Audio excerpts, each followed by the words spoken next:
So here we are. And for me, this moment is unreal. We can all just feel it, can't we? The palpable sensation of high school, the illusion. This experience is an assortment of images of the things we do, or are supposed to do. The depth of what we are at this time in our lives is often reduced to assumptions and stories. And yes, in between stealing your best friend's dad's Ferrari and working under the hood of Greased Lightning, there is meaning. In the cracks between Lindsay Lohan slapping her thighs to Jingle Bell Rock and Sean Penn saying aloha to Mr. Hand, there is the glimmer of the profound. But I think it's easy to lose it. It is simple and treacherous to squelch the beauty of teenage angst into a misshapen glob called high school, because these years are precious in their pain and in their triumph.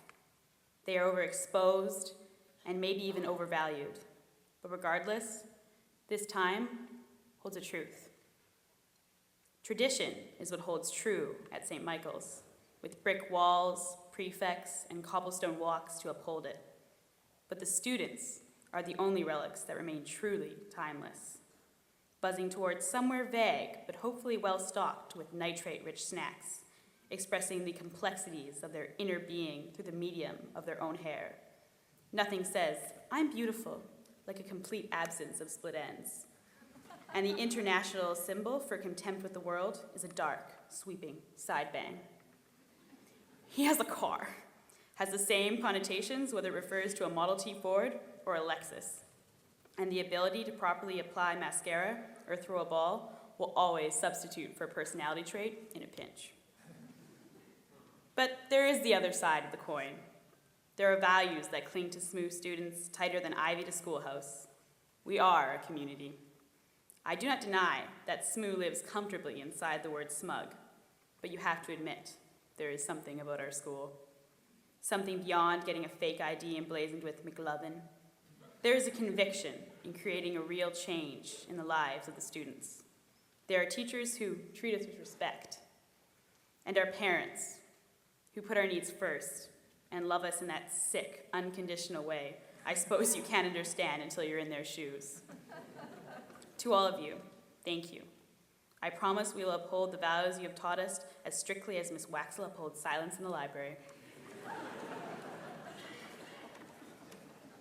So, Grad X, an overly familiar threshold. Why are there so many imitations of high school? Eerie whispers surrounding our experiences in a cloudy glow until they no longer belong to us. These imitations are so numerous that they are sometimes all we can see of our daily lives. We are blinded by an aura. Some shocking statistics. Not a single graduate of the class of 2010 has fought an epic battle with a dark wizard while dating their best friend's hot ginger sister. And please excuse me for not having a moody love triangle between a fruity vampire and a needy werewolf, because frankly, after APs, I didn't have the energy. And we did not go to the regional cheerleading championships with a plagiarized cheer. There were no spear fingers. We didn't bring it on. In reality, the senior girls came third in provincials for the first time ever. We raised thousands of dollars for Free the Children and are expecting said grateful child in the mail any day now. We revamped the prefect system, acted out saucy and heartbreaking exploits in Miss Saigon, claimed the Reese boot once more, enjoyed a year spookily free of construction, and the rowing team very subtly dominated at their final regatta. We got accepted too close and too far from home.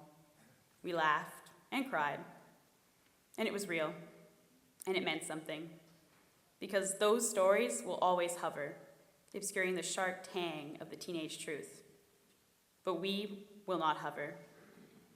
The truth is that this does not last forever.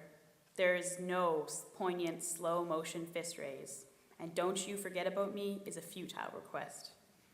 High school is ephemeral, stark, and rich with a passion you can only feel when you're 17.